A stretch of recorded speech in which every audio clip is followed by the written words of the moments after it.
水是纯净的，心是自由的。本节目由纯净有心的纯水乐冠名播出。盖尔奇呵护骨骼健康。本节目由专注骨骼健康30年的盖尔奇赞助播出。本节目由守护每一次带感出发的百多邦品牌赞助播出。黑狮覆盆子风味果皮陪你自在一下。本节目由黑狮果皮赞助播出。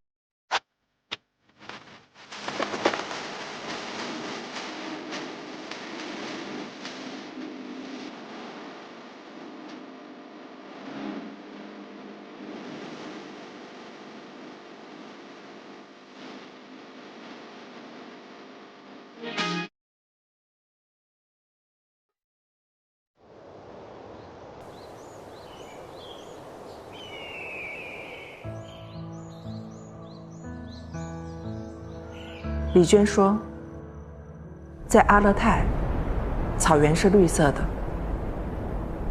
沼泽是更绿一些的绿，高处的森林则是蓝一样的绿。植物的自由，让长着双腿的任何一人都自愧不如。绿色，就是大地上最广阔、最感人的自由。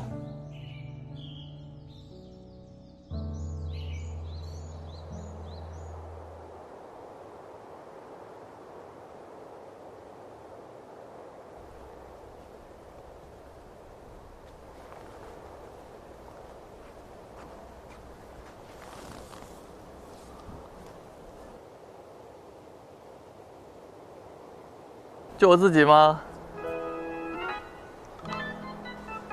？4辆自行车。今天是有骑行吗？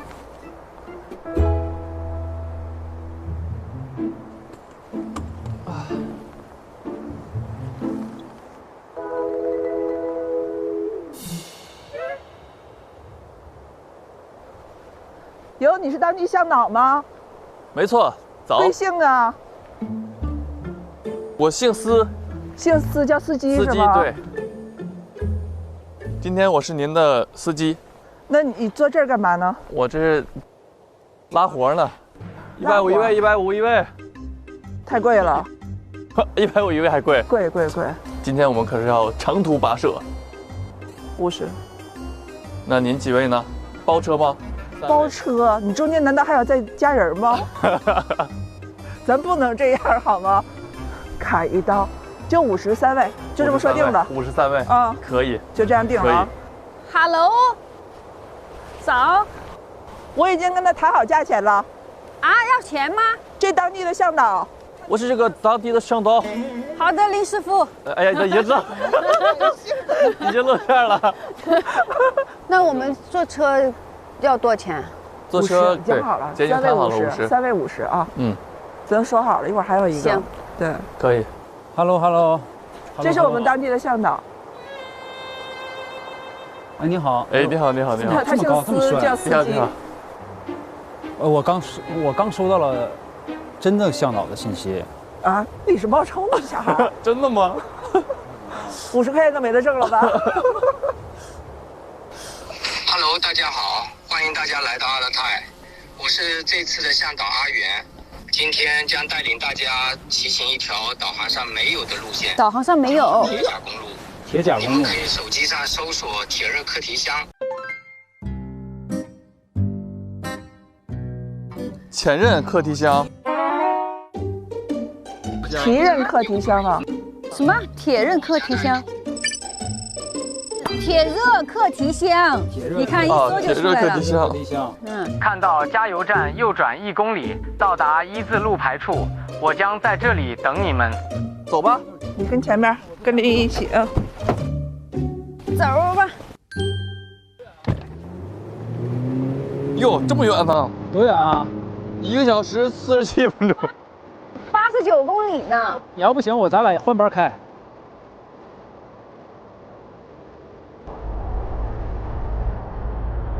这个地方是个网红打卡的桥。哦，是吗？对。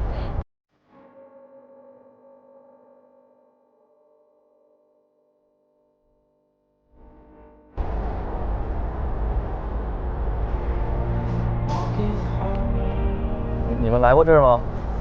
没来过。没来过，第一次来。就要问问林一来过了没有？我去年4月中从这儿走的，这还下雪呢。啊，你跟这儿拍戏来着？哦，还4月份还在这儿拍滑雪戏呢。你是一直在雪场里待着的是吧？哦，雪场还有那禾木村，那边还是很漂亮的。你这故地重游啊？但他没来过夏天的，对吧？没来过，都是冬天来了，差1个月。跟我印象里完全不一样。这里，因为你来的时候都是雪是吧？对，全是雪，雪原那种感觉，然后要不就是山。咱们要开会儿就下去骑去了，是吧？对，开完骑，骑完再开。有人不会骑自行车吗？我会骑，反正。我车都会开呢。啊！下车，下车，下车！说往右打，往右打，给油，往右打，给油。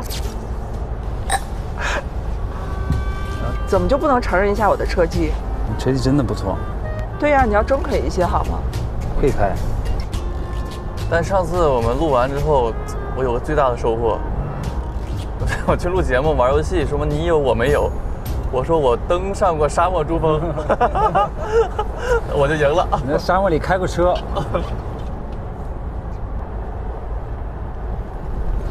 哎，那个羊啊，这么小的羊，感觉像条狗呢。哎呀，好可爱呀！往下拉比较近，那个屁股。是第一次这样开车从羊群中穿过，蛮新奇的，有点紧张，我怕压到他们。啊，跟你唠嗑呢。你好呀！咩咩咩，站住了！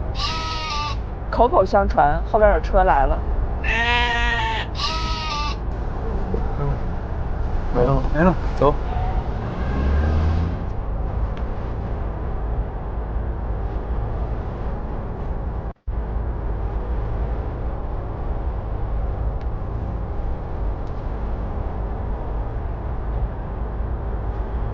哦，雪山！哇哦！哦，雪山！天啊，这个山的线条感太美了。这山都是四季，没错，一眼望出四季，春夏秋冬。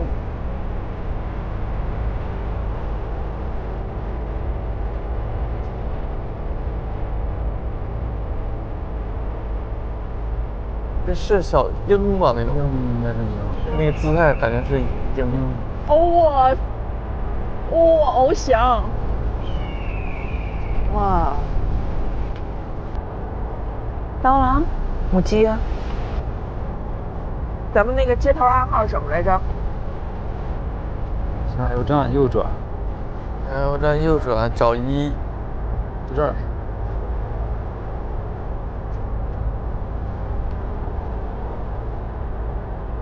应该过了这坡就1了吧？这不导航上有的吗？我看见了，你在那里。看见了吗？啊！哇哇 ！Oh my god！ OK， 找到1了，完成了0到1的突破。就这儿，就这儿，就这儿。来，我们下。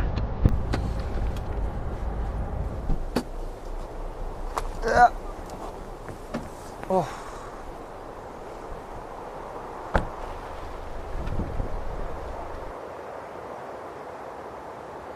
哎，我们的向导呢？那儿准备了一辆车。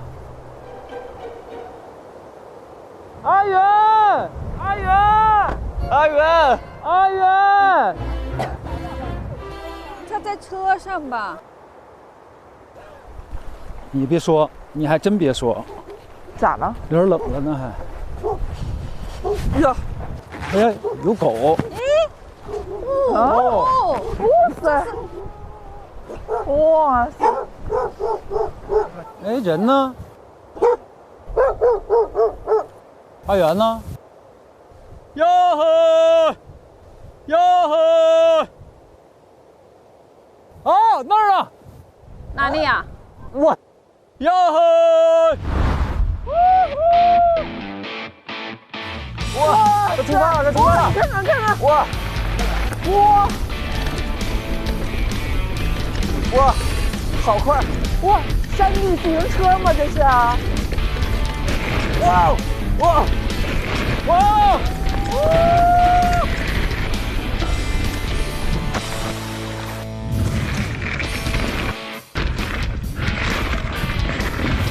哇，这有点帅了吧？哇塞！太帅了！太帅了！哦！太帅了！哦！太帅了！哎，老师好！老师好，老师好！大家好，我先介绍一下我自己。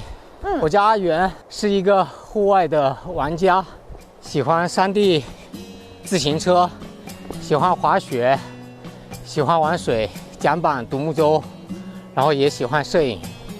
在这趟3天2夜的旅程里，我将带领大家采取汽车加自行车这个4+2的方式，解锁一些阿勒泰的小众秘境。然后再介绍一下我的2个小伙伴，这2条狗它是哈萨克的塔兹猎犬，白的叫 Chok， 在哈萨克语里面是山峰的意思，黑的它的哈萨克语叫卡拉盖，哈拉盖，卡拉盖就是黑色的松树的意思。哈拉盖，哈拉盖，可以摸它吗？可以。哇！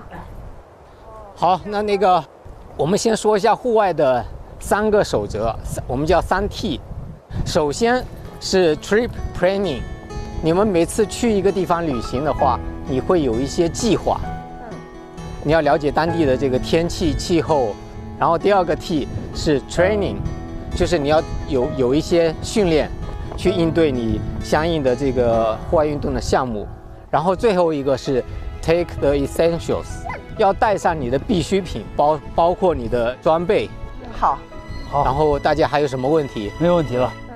那接下来呢，我们要开车先到下一个出发点，那一段的景致是绝美，然后会带大家做一些有挑战性的路线。好，我们马上要出发了。户外的骑行会有很多的状况发生，容易有磕碰擦伤，所以一定要多留神。明白。像我在我的应急包里有墨镜，有手电筒，还特意带上了出行常备的百多邦创面消毒喷雾剂。骑行途中如果有人受伤、擦伤什么的，不仅可以及时的消毒，还能清洁伤口，关键还不怎么疼。不及时消毒伤口，很容易红肿感染，所以我还会备一管莫匹罗星，以防万一。谢谢阿元老师，还是你想的比较周到，有这些东西的保驾护航，那我们这一次的旷野之旅一定会非常的顺利。必须的。远吗，老师？不远，这开过去大概10几20分钟，然后开始骑车。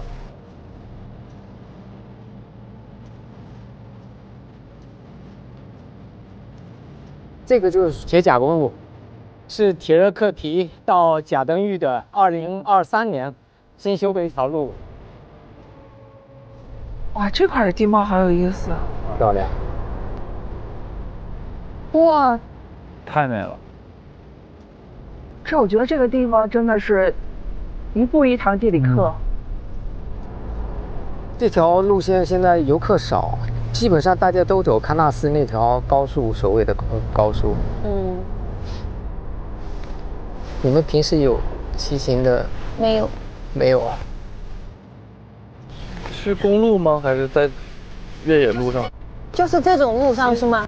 先在公路上，然后有兴趣的话，我会带大家一段土路。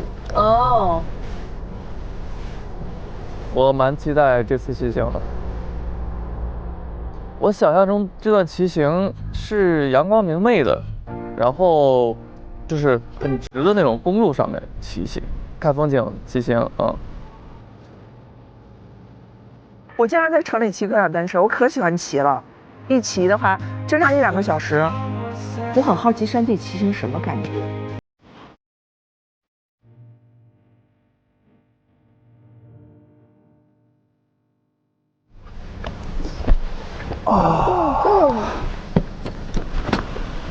我们现在已经到达将要挑战的铁甲公路骑行起点，准备开始骑车了，要战斗了。慢点，慢点。哎，我也拎一辆。来，哟，好的，哇塞，没问题。啊，可以可以。大家集合一下。好。现在这个车都是油压的碟刹，所以这个刹车只要用一个手指头，我们叫一指刹，它的力道足够把车刹住，感受一下就行了。所以你这个刹车都不对，你不是这么刹，是这么刹，因为你在撞击或者有意外情况的时候，你这个手是把住的，不会脱把。变速系统。这有一个大拇指摁下去是进，食指勾回来是退，一个进一个退。越往上爬，你越需要用大拇指往下摁，去变它的齿轮比。大家趁现在有时间，可以自己先做一下热身，按照你们平时的习惯。平时习惯直接躺着了。这有段芭蕾。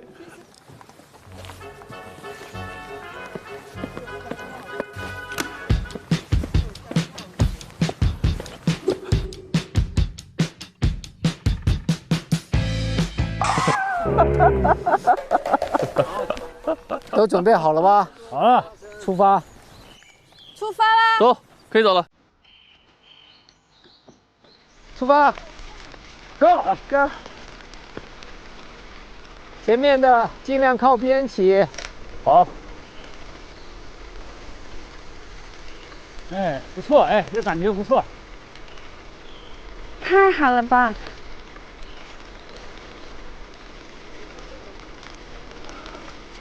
哇，这个好美啊！这里有小院儿。哦，看到了，看到了。猫，猫，你吓跑了。老鹰，他为什么在我们头上盘旋？他是觉得我们有做鹰的潜质吗？哎，黄的那个跑的，你看见没？哎，我看了，哪里？土拨鼠。土拨鼠。哪呢？哦，看到了，看到了。好肥啊！它在吃草哎。还有那个两爪的。土拨鼠怎么叫？哦。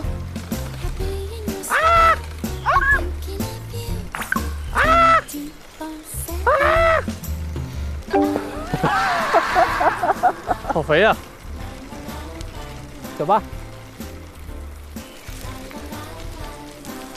前脚掌踩踏，对。上这儿骑要注意什么呢？因为像这种颠簸的路面，手撑着，它没有缓冲，所以要放松。你看，比方说我上去，我要下的时候，重心放到后面，身体的每个关节都是一个避震器。哦，你看，放松。哇塞！我觉得阿英老师跟小豹子似的。放松。放松。啊，你们干嘛去？为什么到这儿骑？越野嘛。不服，我也过来了。在下边还挺舒服的感觉。像不像地毯？啊，就是有点真屁屁。骑车的时候手腕不能撑在这儿，要把手腕翻起来一点。然后你的手肘往下沉，不是不能这么骑啊，太丑了，要这么骑才帅嘛。趴着一点。对，因为如果长时间你这么撑着骑，你的肩膀受不了。这个时候爬坡了，开始爬坡啦！太陡了这儿。那现在这是不是要换挡了？要换。换啥档啊？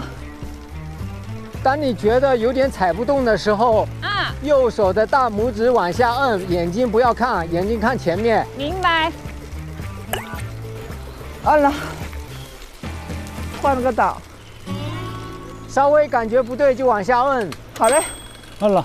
用你的齿轮比来控制，这样会相对比较轻松。他为什么不走啊？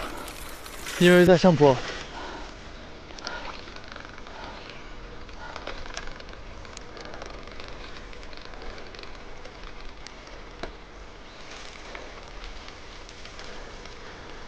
哎呀妈呀，这坡怎么这么长？哇塞，这坡儿，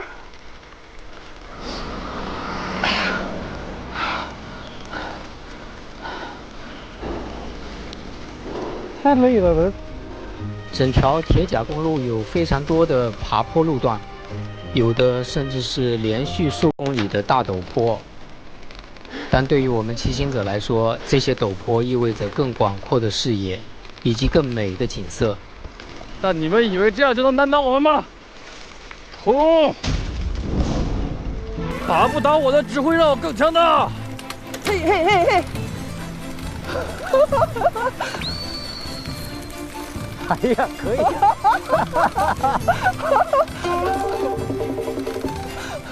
舒服是留给死人的，要猛！呀！哎呀！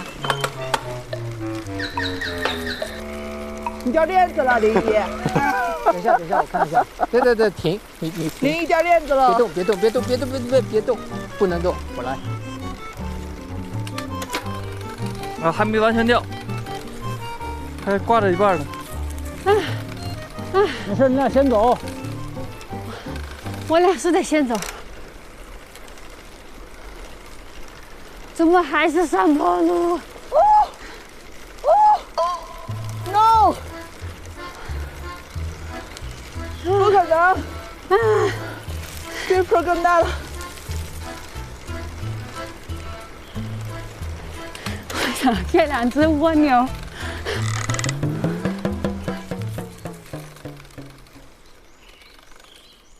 你今天就体验到这儿行吗？我就结束了。第一个坡可以了。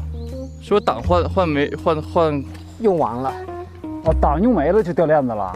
它再使劲往下拨，它就掉链子。我得先换左边了，该。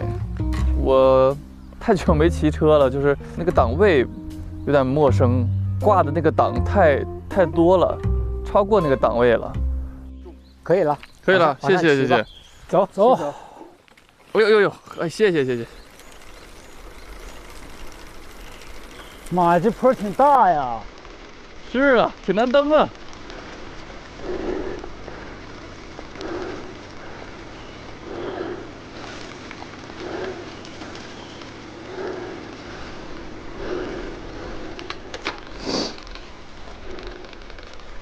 走不动了，忒累了。真的10公里确实是有点累，而且都是坡，这每一个上坡让我都觉得太吃力了。所以山地骑行难度还是很大的，然后对人的体力啊和经验的要求也都是比较高的。这坡也太大了，有点累呀。怎么还是上坡路？发现这段没有下坡哎，这段全是上坡。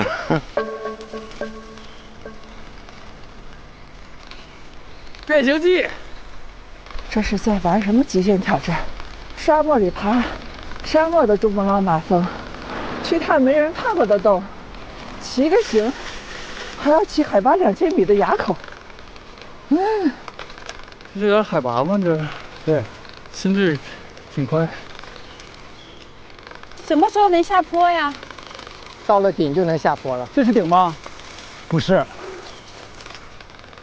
哇，又上坡路，要不要这么快啊？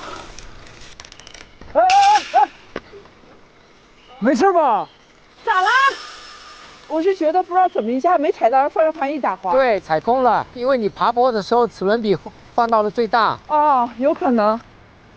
骑山地车对我们来说真的好难呢，一个上坡接一个上坡，一个上坡接一个上坡，一个坡比一个坡高，绝望极了。很多时候你越想要什么，他越不给你什么。对，这种感觉真好。因为很多人现在在城市里骑车，他可能一天骑30-50公里，觉得很轻松，但是在山里是完全不一样的。这个起伏，并且路况比较复杂，它消耗的体能是你在城市里的好几倍，所以要调整心态。哎，他们俩呢？在后面。老师，你去照顾他们俩吧。好。我们俩就慢慢蹬了。休息一会儿。对。休息一会儿。要给你拍一个吗？哎呦，哎呦，翻车！你看，有人直接摆烂了，是这。啪啪地，啪啪啪啪。停下来看这野花野草。我要看这海拔多少。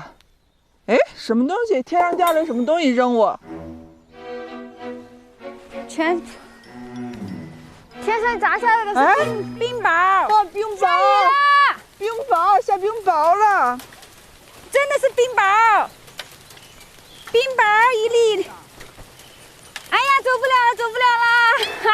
下冰雹了！我天哪！你看噼里啪啦怎么真的，你看冰雹，看看，下冰雹了！冰雹应该会越下越大，所以我们要抓紧时间。我们在这欣赏冰雹，抓紧时间欣赏，不然一会儿就没有了。一天四季。来，摆烂的这样子。摆烂了。耶，下雪啦！太好了吧？你看，春夏秋冬都在这儿了。那一刻，我觉得好浪漫，好治愈，因为就像天空在对我撒糖。这大概就是大自然对我的馈赠吧。哇哦，这小雪一飘，忒有氛围了。冰雹落下的时候，真的好像全身的疲惫都不见了。我当时就只想欢呼，只想大叫。咋啦？休息一会儿就可以了。我又可以了。刚下冰雹了。下雪了。现在风很大，不要让身体凉下来。好 ，Go！ 哎，好，哎，表演一个空翻一个。对。我有一腔热血。Go！ Go！ 是那个坡那会儿应该是最高的地方吧？对。我们要进入幸福的下坡路。这里加速，直接就可以冲上去，有道理。对，这里加速冲上去，冲！我加油！我加油！加油！加油！这是顶吗？对。下坡了。哦，下坡，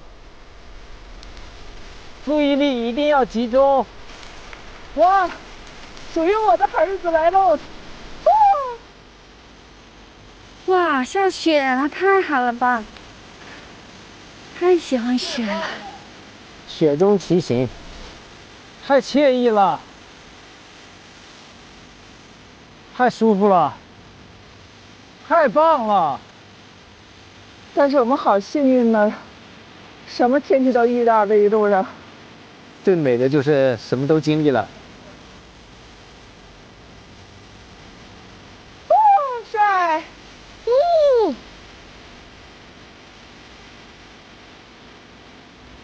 看我能吗？哈哈哈哈！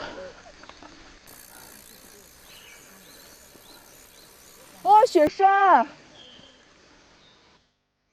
我们再往那边骑，就靠近雪山更近了吧？嗯，看，果然高树林有美景，一步一个景，是吧？哇，你看这景绝美，花丛、雪山，哇，这也太美了！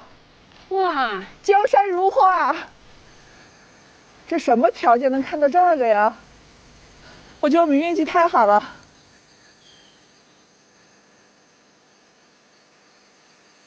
活在当下，享受过程。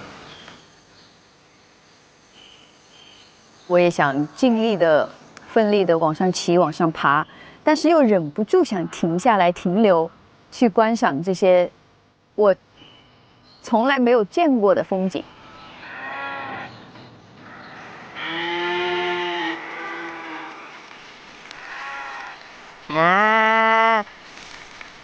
太吓人了！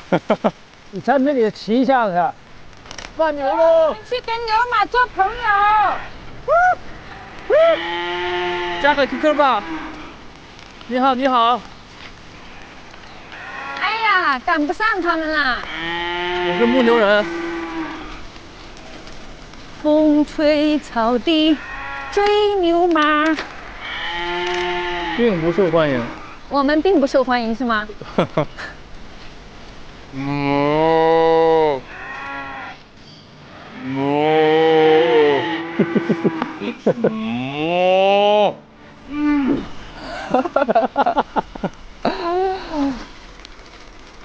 我们走在花地毯上。这是我第一次山地骑行，我觉得过程真的挺艰辛的，但是也很美妙。大自然嘛，对我来说就是处处有惊喜。当你翻过一个山头，谁知道等着你的是什么呢？爬坡的时候有多吃力，下坡的时候就有多释放。尤其当你到达坡顶，冲向眼前雪山草原美景的时候，就觉得这一切都值得。那这段路教会了我如何看待人生，看待生活。就是每当你翻越一个上坡的时候，你不要给自己设置太多的期许，因为可能翻过这个上坡之后，下一个还是上坡。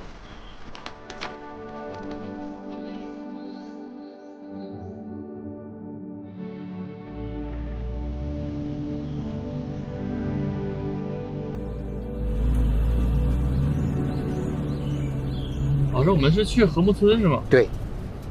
禾木村你那熟吗？禾木村他可熟了，他不是在那住过吗？你在禾木村待过多长时间啊？我没住那儿，但是在那儿拍戏拍过，待1个月吧。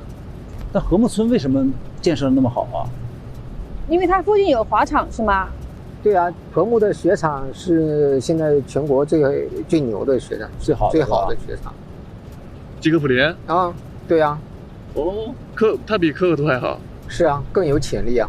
哦，但它还没有完全开发。对，这个就是它好的地方。禾木是一个小村子里，对，禾木村，它最有名的是青城的那个晨雾，很多摄影圈的人去那拍照出了名，很有感觉，对，氛围，对。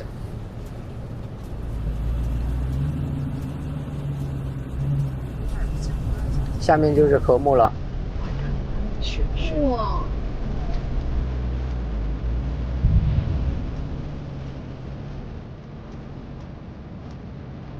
因为你看前面太像画了。它就是画，真的是画都画不出这么美，老美了。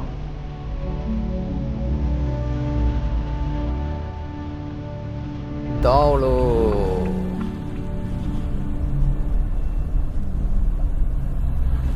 10公里，好。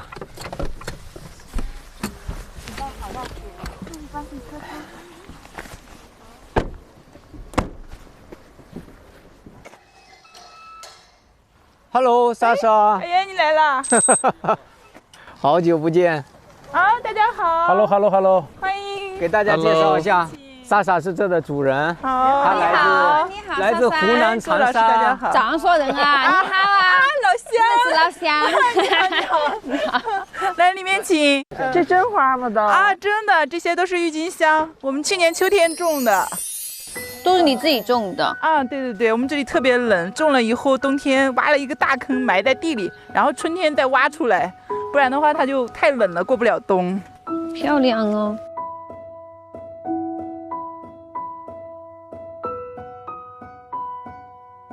哦，整个就是一个花园。那我们晚上就住这儿了，是吗？啊。后面这个就是禾木河，哇，它是雪山融水流下来的。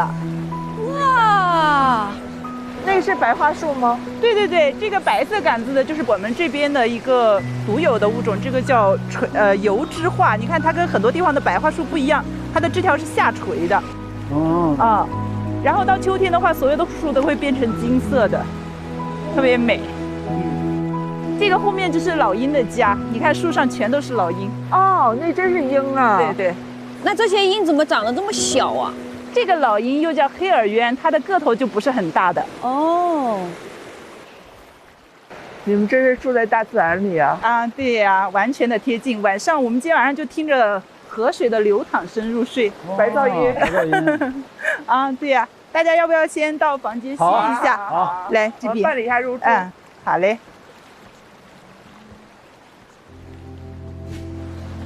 来，您住这间啊？哦，我住这间是吧？啊，好，行，好嘞。哎呀，哇塞！放一下我的包包。这真的是直面这个树啊！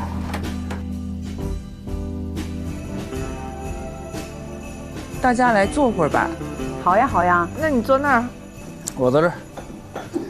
今天骑的怎么样？大家骑得很好啊，很通透，通透。对，意犹未尽。好像刚才路上不是这么说的嘛。主要是人生不能一直在上坡路啊，总得有下坡的时候。那确实挺好玩的，风景确实风景不一样啊。像今天大家体验了这个草原骑行，骑行当中大家必备的装备：头盔、墨镜、防护装备。手套啊，另外山地骑行还一定要有一些护具，护膝啊什么的。大家可以分享一下，看看自己出门旅行都会带哪些装备。你看，我不但出门旅行，我只要离开我的房间，我就必然带被子。我可能会带一件羽绒服吧，因为我这个人比较怕冷。知冷知热的。对，因为有的时候天气不管是怎么样，它也会，比如下雨啊，它也会立刻降温，所以一件羽绒服是非常有必要的。尤其是阿勒泰，夏天你也一定得带羽绒服。的确，出门在外做好充足的准备，才能有备无患。像我在外面骑行，通常都会准备好户外应急装备，比如百多邦，遇到磕碰、擦伤等突发的状况，都能及时的应对处理。有了它，就像给我的骑行装了一把安全锁，能毫无顾忌地带杆出发，让我尽情享受每一次的旷野之旅。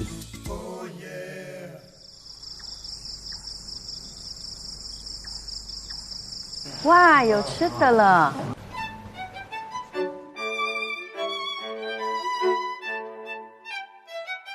这好丰盛。你能够着吗？啊，没事，可以。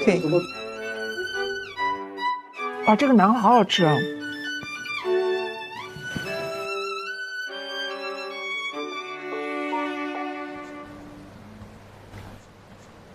老师，您在这儿多少年了？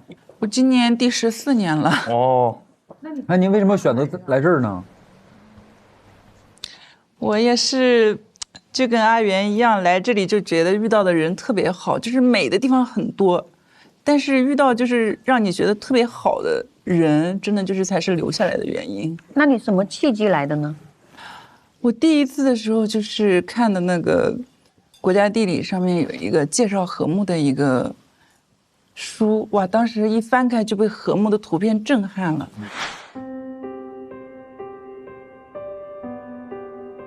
然后我在4年之间一直一直来，然后就犹豫要不要留下来。然后正好我有一个朋友，他在朋友圈发了一个“不要问我为什么选择这样的生活，虞美人开满了山坡”。正好当时那年我追到了那个虞美人的花海，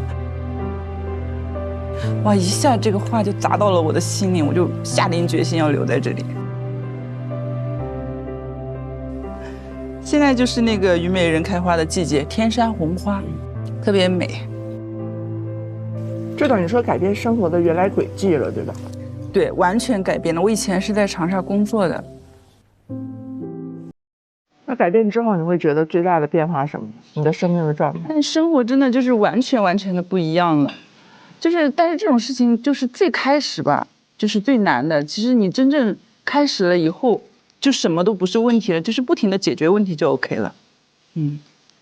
就像我们骑行似的，就是对呀，只管走眼前的路。对呀，下一个是坡还是下坡是再说。最重要的就是这个探索的过程嘛。其实如果一切你什么都知道，有什么意思是吧？就是什么都是未知的，是有任何可能性的，所以它才特别的迷人。你这是生活冒险家是吧？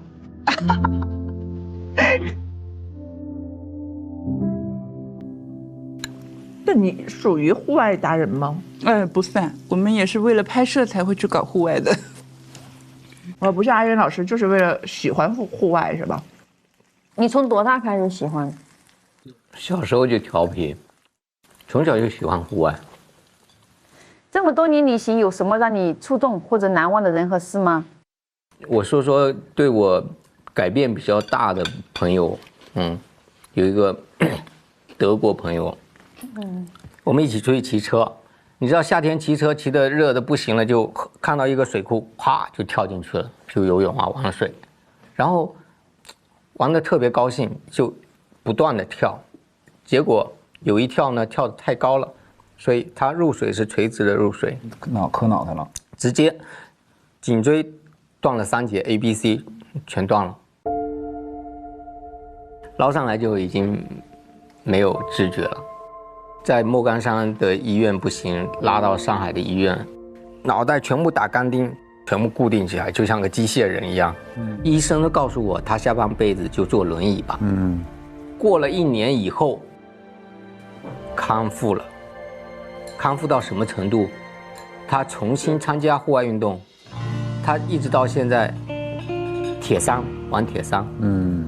但是不是没有后遗症，就是他从事所有的户外运动项目，他会更严谨的去处理。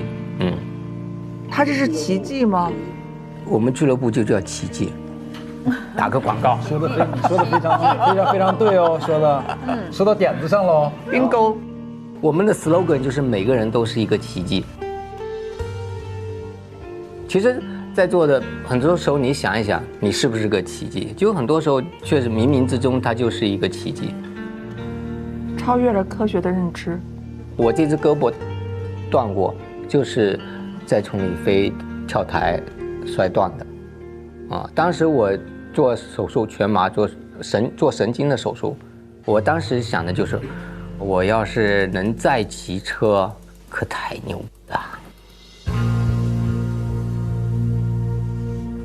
所以那个时候就在想，我以后要是真的能这只胳膊好了，能举起来，我一定要好好的骑车，小心一点。也会更加珍惜生命一点。对，更加珍惜每一次的出行。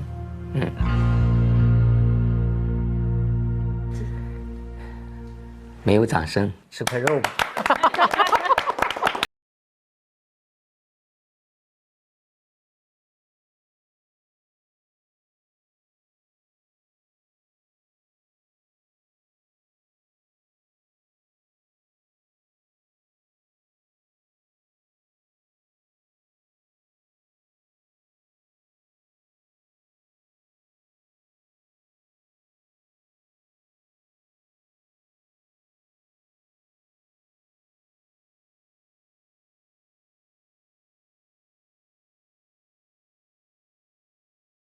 干嘛？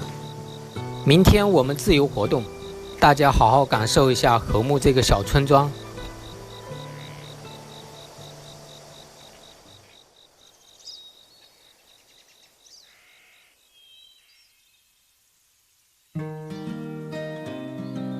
早上好，易老师。哎，早上好，阿岩老师。哦，觉得这儿景色太纯净美好了。对，一直以来都是这样。所以我平时在路上想放空的时候，就会回到禾木，整个人都被治愈了。会觉得这是一个与世隔绝的纯净之地吗？对于我来说，肯定是。那再加上我们纯净游心的纯水乐相伴，会不会觉得更惬意？那是，旅途的疲惫都被治愈了。而且想到还有很多纯净之地等着我们去发现，又充满了力量。放松一下，我们继续出发。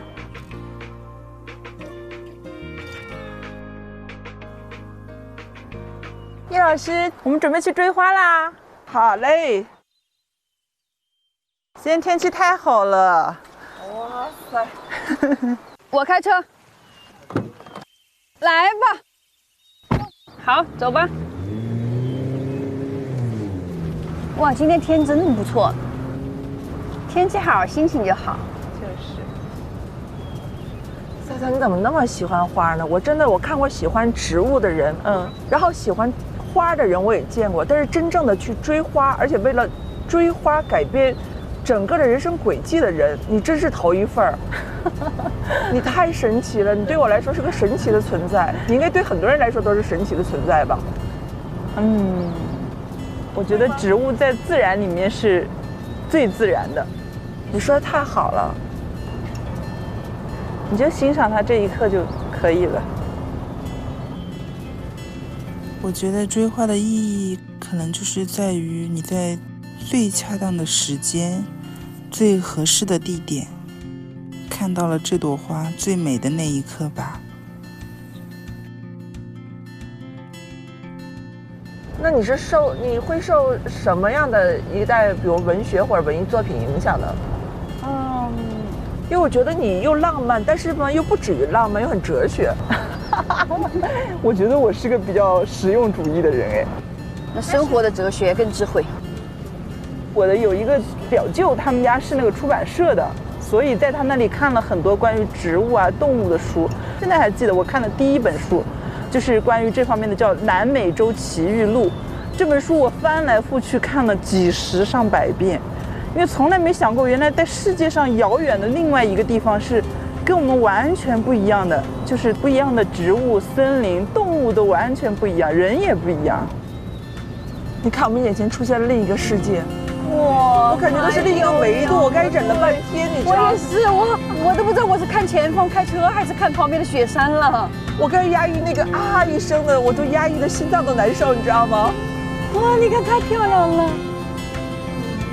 哇塞！人家说现在这个叫雪顶抹茶。哦，原来在这儿啊！可以要一杯吗？我也想喝。哎呦，他们俩没跟我们来，太可惜了。生活密不透风，给生活按个暂停，让心透透风。一口纯净，向自由出发，释放忙碌的心，尽享轻松时光。水是纯净的，心是自由的。纯水乐，纯净由心，记得扫码哦。大勋。遛狗去，走，往那边走。哇塞，汪汪队出发！你拽他一下，别让他牵着你走，提点他一下。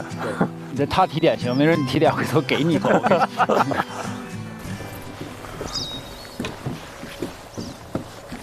就这片吧。这是美丽峰啊。这是禾木的小美丽峰，小美丽峰啊，小美丽峰。今天遛狗其实还有一个小目标，就是教会 Choke 和卡拉盖玩飞盘。他对这玩意儿不感兴趣啊，咱先撇一下吧。你，把它给拴着吧。拴它？它不能放开吗？放吧。来，过来。卡拉盖，完了！他俩会回来吗？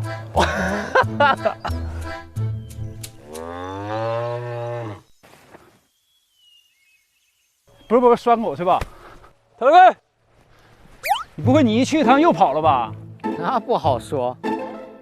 怎么用这玩意儿给它套上？只要拿这个给它套上，咱们就算一个胜利。腾飞，别喊啊！别给它整走了。你让我偷摸给套上。先别正瞅，先别正瞅，别正瞅。Hello， 哎，你好，你好。哎呦，真跑啊，这狗。你别先藏起来，别让发现了。乖乖，哎，乖乖，乖乖，漂亮。走，完了，这给他。对于狗的调教训练上面，他们没有这个经验，所以遛狗变成狗遛他们。所以只要把它拴着，那个黑的就不跑。真不能放它呀！没等玩飞盘呢，我已经让狗给玩累了。去那阴凉地方玩吧。那边晒太阳。走，好，就这吧。好，我把白的还是拴那儿吧？还拴哪儿？拴那儿。只是自由了一会儿。过来。嚯！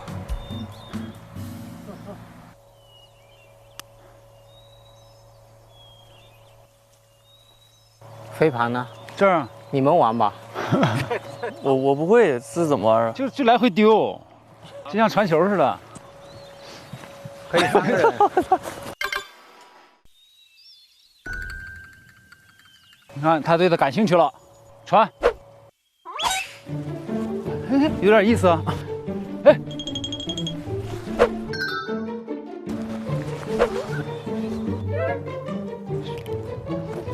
哎呦，哎，还是奔场上去的。再试一次。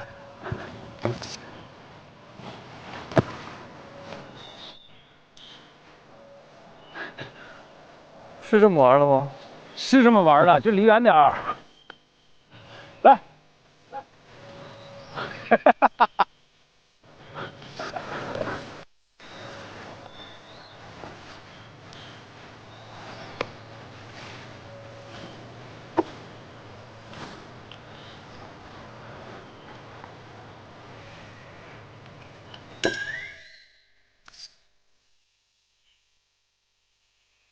哎呦，你看你这不已经学会了吗？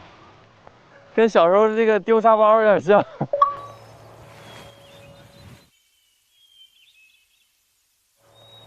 OK， 我们到了，下车吧，姐妹们。到喽！冲！好，出发。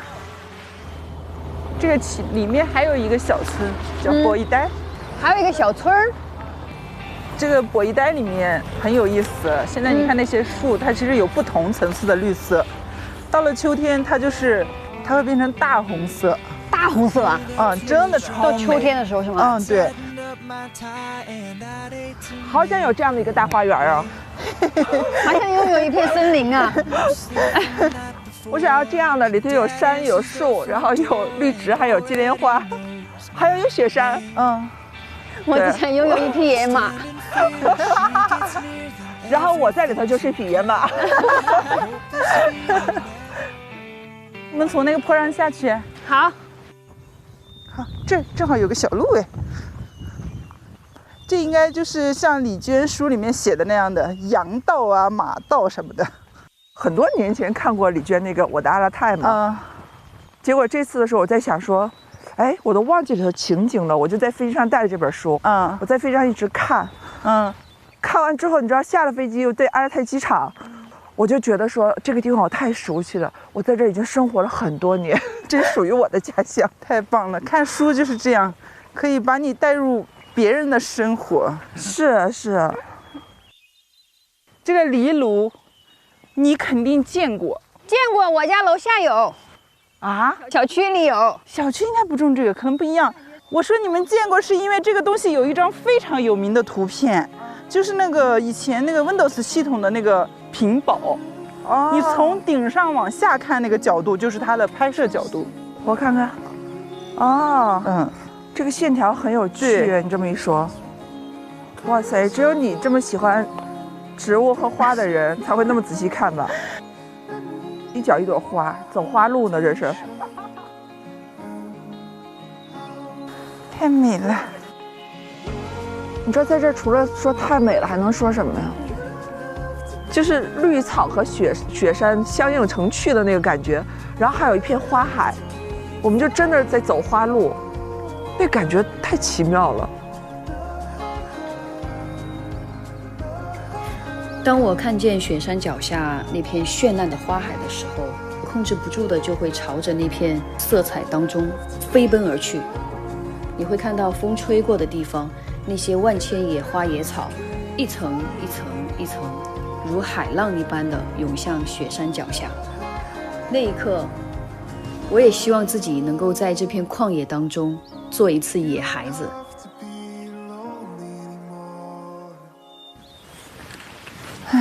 这个花也就是开个20天，20天之后呢，它的花期就结束了。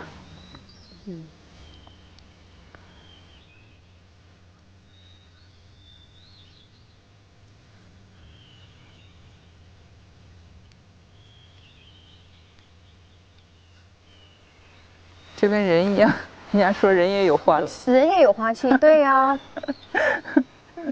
就是不要追求常年就盛开，偶尔的一次开花，我觉得也是很美好。它盛开的时候有它的意思，它开完了也有它的意思。对，哪怕一生只开一次花。我觉得不开花的时候，问题是也很美啊。对呀，为什么一定要开花？别人说花期，但是我觉得我不会怀念我的20岁。我也是，他们有的时候就问说啊，你会怀念20多岁的时候？不怀念，谁愿意要谁要，拿走拿走。真的太迷茫无措，而且太多的欲求，什么都想要，什么都得不到，也更想要，又更想要。然后不停的内耗啊，太苦了。我觉得年轻太苦了。我好喜欢现在。对呀，现在人心情也很安定，然后知道自己要什么 ，OK， 朝哪里去努力就行了。我觉得现在的我的人生才是旷野，就是到处都是留白，我可以随意书写，而且我可以随意想象，我想让它是什么就是什么。我此时才自由，对，起码比20岁的时候自由。就是真正的自由，真的是来源于自己的这种心态的这种改变，真的。对，自由是心态的问题，因为我觉得我从15岁开始就挺自由的。没有人管我嘛，我自己一个人出来。但是我发现，之所以那个时候不自由，是因为我自己把自己给束缚了。我们都是自己把自己捆绑住了，用各种的欲望。没有人对你有要求，也没有人对你有期待，但是你自己对自己有非常大的期待。我们被灌输了很多不必要的东西，比如说那个花期，这些东西都是又陈旧，然后又传统。就好像你到了明年夏天，你必须得开。我为什么一定要开呀？我就是经历过一场风雪，我就是开不了。这都是应该被摒弃的陈旧的观念和说法。对，我们就做一株草吧，想开花开花。我就想当野草。可以，我也想。春风吹又生。我坐在那个草原上的时候叫草原，你看我们在城市里的时候，怎么可能轻易说草原这个词？这个词跟我们来说太遥远、太陌生了。所以当时坐在草原上的时候，我不自觉的就想到李娟，日复一日、年复一年的坐在草原上，然后过她的日子，她眼里的世界，就今天的那个感觉，怎么也挥之不去。孤独的野花，你们长在一起就不孤独了。我就是在追花的过程当中，我不停的希望能够用我的手机相机能够记录下我眼睛看到的这些美好的部分，可是我发现，它根本就没有办法帮我去实现它1/10。就是眼前的这一切，就我总觉得是，我可能再也看不见了。我就希望能够用我的眼睛，就是多停留在这些风景上，因为下一次来我不知道是什么时候，但我下一次一定会来。我知道我此刻在这个地方的我是什么样子，我也希望下一次来到同一个地方的时候，我也能感受到我自己的变化，我也能感受到这里的变化。这就是人生的旷野，对吧？必须是旷野。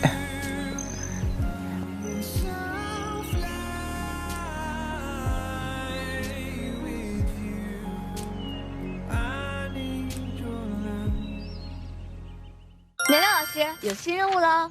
扎帐篷，小 case， 我有秘密法宝，新一代骨骼关节健康方案，盖尔奇全能骨胶原，40毫克骨胶原复配高钙高 BD3，关节灵活，挺你自在扎进旷野。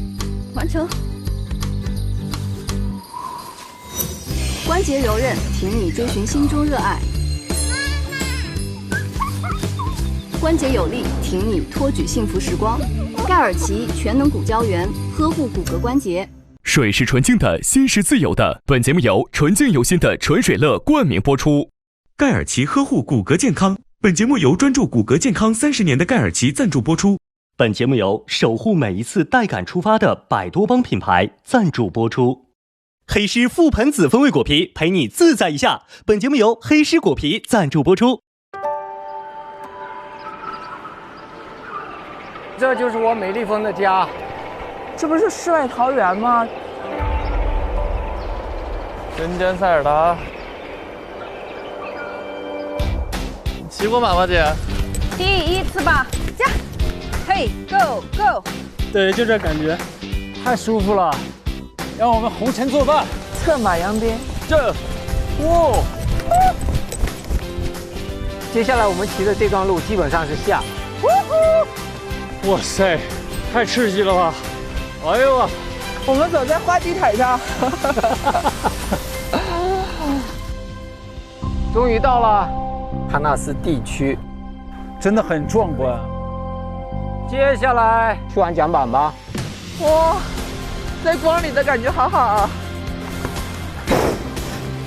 站起来喽！哎呀，站起来喽！帅，很舒服。短暂的得到了一些释放吧。我要逃跑。美景治愈心灵。友谊的小船儿还是很坚固的。我们征服了大黑湖。